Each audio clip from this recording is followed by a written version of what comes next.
యుద్ధానికి వ్యతిరేకంగా వామపక్షాలు ప్రజా సంఘాలతో కలిసి యుద్ధ వ్యతిరేక కమిటీ ఏర్పాటైందన్నారు సిపిఐ రాష్ట్ర కార్యదర్శి కూనంనేని సాంబశివరావు.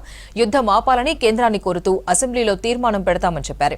యుద్ధానికి వ్యతిరేకంగా 29న చార్మినార్ నుంచి నాంపల్లి వరకు పార్టీలు, ప్రజా సంఘాలు, ట్రేడ్ యూనియన్లతో కలిసి ర్యాలీ తీస్తామని చెప్పారు.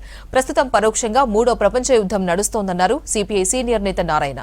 యుద్ధం ఆపాలని ప్రధాని మోదీ ట్రంప్కు చెప్పడం లేదని ఆరోపించారు. సామ్రాజ్యవాద కాంక్షతో అమెరికా చేస్తున్న యుద్ధం అన్ని దేశాలకు ప్రాణ సంకటంగా మారిందన్నారు టీజేఎస్ అధ్యక్షుడు కోదండరాం. రాష్ట్ర ప్రభుత్వాన్ని కూడా నేను కోరాను, మన అసెంబ్లీ నుంచి తీర్మానం చేయాలని. దానికి యాక్సెప్ట్ చేశారు. యుద్ధం నివారించాలని, కేంద్రం చొరవ చూపెట్టాలని అంశం పైన నన్నే రాసి ప్రవేశపెట్టమని కూడా అన్నారు. మొన్నే పెట్టేవాళ్ళు మన గవర్నర్ స్పీచ్ రోజు ఇది అప్రాప్రియేట్గా ఉండదు అని నెక్స్ట్ ఆన్గోయింగ్ డేస్లో పెట్టమన్నారు. అది కూడా మేము పెడతామని చెప్పి తెలియజేస్తూ, మనం ఒక మంచి చొరవ మీరు కోదండరామ్ గారు తీసుకున్నారు. ఇరాన్ ఎప్పుడూ యుద్ధం కోసం కాలు దవ్వలేదు. వెనిజులా కూడా ఎప్పుడూ యుద్ధం కోసం ఎక్కడ కాలు దవ్వలేదు. అది జరిగిపోలేవాళ్ళు. వాళ్ళ మీద దాడి చేసింది ఎవరంటే America with the help of Israel వాళ్ళకి అమెరికాకి రవిడి వాళ్ళు ఏం చెప్తా చేస్తుంటారు. ఇక్కడ ఆర్థిక స్వలాభం కోసం ఇరాక్ మీద దాడి చేసి సద్దాం హుస్సేన్ చంపేశారు.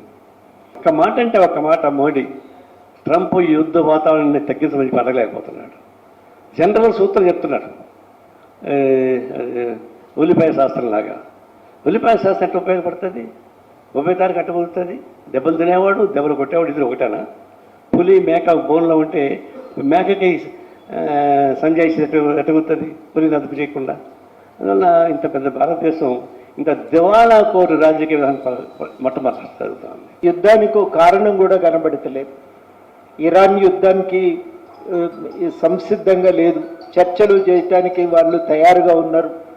ఇప్పటికే 2015లో ఒబామాతో ఒప్పందం కుదుర్చుకున్నారు. వారు మేము అణ్వాయుధాలు తయారు చేసే ఆలోచన లేనే లేదు, శాంతియుతమైన అవసరాలకు అనుమతించిన మేరకు అంతర్జాతీయ సంస్థ యొక్క ఆధ్వర్యంలోనే మేము శక్తిని ఉపయోగించుకుంటామని చెప్పి వాళ్ళు రాసిచ్చిండ్రు. ఐక్యరాజ్య సమితి సమక్షం దాన్ని ఐక్యరాజ్య సమితి ఆమోదించింది. అన్ని మిగతా సమస్యలు ఏమన్నా ఉంటే కూడా వాళ్ళు మాట్లాడటానికి సిద్ధపడ్డారు. అయినప్పటికీ కూడా అమెరికా కేవలము ట్రంప్ భాషలో చెప్పాలంటే ఫర్ ఫన్, మా సంతోషం కోసం మేము ఈ యుద్ధం రుద్దుతున్నామని చెప్పి ఒక సామ్రాజ్యవాద కాంక్షతో వాళ్ళు యుద్ధాన్ని రుద్దుతున్నారు. ఈ యుద్ధం ఇవాళ ప్రపంచ దేశాలకు అది సంకటంగా మారింది. ఈ సంకట స్థితి నుంచి తప్పించడానికి భారత ప్రభుత్వం పూనుకోవాలని అన్ని దేశాలను కలుపుకొని, గతంలో ఎట్లాగైతే మనం అలీనోద్యమాన్ని నిర్మించామో ఇప్పుడు అన్ని దేశాలను కలుపుకొని ఒక శాంతిని, ప్రపంచ శాంతిని పెంపొందించడానికి పూనుకోవాల్సిన బాధ్యత భారత ప్రభుత్వం మీద ఉంది అని చెప్పి మేమందరం కూడా భావిస్తూ ఉన్నాం.